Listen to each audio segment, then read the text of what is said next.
Today I want to talk about a bit of a more serious topic, and that's dealing with bullies. I think for many people, that's really something that we've had to go through in the earlier part of our lives. For me, it was definitely the case coming from the US. Just even having any sort of like inclination of being smart or excelling in class can already get you pinned as the target for bullies. And this is really quite an unfortunate thing. And I think many of us don't really know how to properly deal with it when that's going on. In my case, it took a lot of reflection on it, and it's still even maybe I still need to get through some of this stuff that I went through, but mostly I think I've gotten through it. A lot of it took the form of verbal abuse in many different ways about any sort of thing, like even like oh my laughter, or like even people would call me a faggot or gay, which didn't really make any sense. Like there's no point in any of that, you know. But I was coming from a quite tense family situation at the time too. So it was kind of a it wasn't an easy thing to go back home and share it. So it kind of was it was sort of a dark time for me, and I don't really like think about it so much or even like to look back on this period of my life.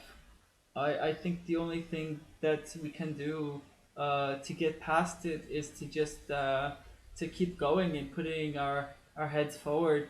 Eventually, I think that there is a time when maybe it's even okay to really like you gotta speak up for yourself, and you gotta stand firm and stand your ground, and sometimes that can be enough to ward somebody off, because otherwise they'll just keep coming at you if they think that you're a weaker target, or that you're susceptible to whatever they want to do to you, because it's really a question of their self-esteem.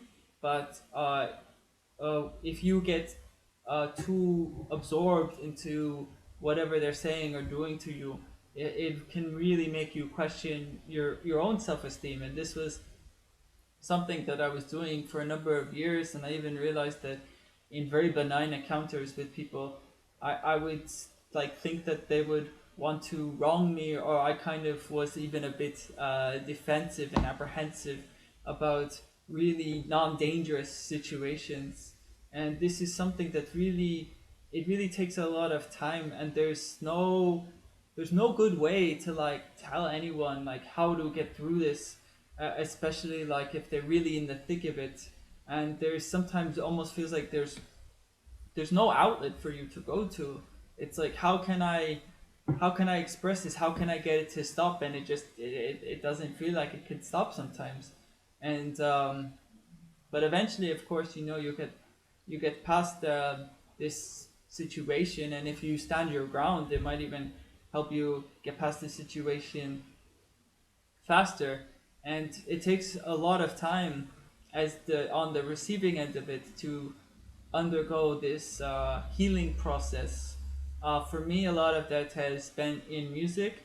I think the more aggressive sides of my music have come from this, mostly in particular. People tend to, in my opinion, not really truly understand why certain people would make aggressive music with screaming music that's heavy. But I think that this is a way for many people just to cope. It's not about expressing aggression or expressing violence. It's about letting something out that otherwise can be manifested in a much worse way. And this is also a really big issue when you've undergone bullying, especially at a younger age, is that you kind of eventually you reach this point where you realize you do have this inner aggression. If you were never able to, if you didn't stand up for yourself, like in my case, I feel like looking back on a lot of those times, I didn't properly stand up for myself.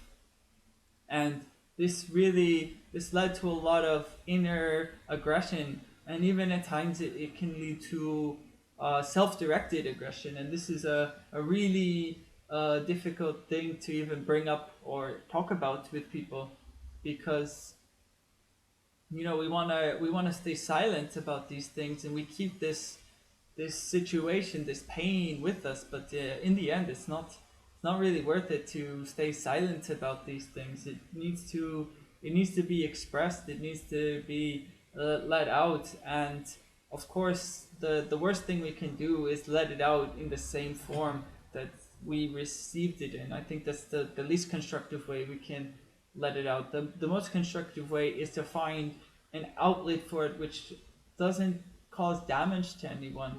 Because in the end, I mean, we shouldn't be repeating those behaviors that were inflicted upon us that caused us so much trauma, but we still need to vent it somehow.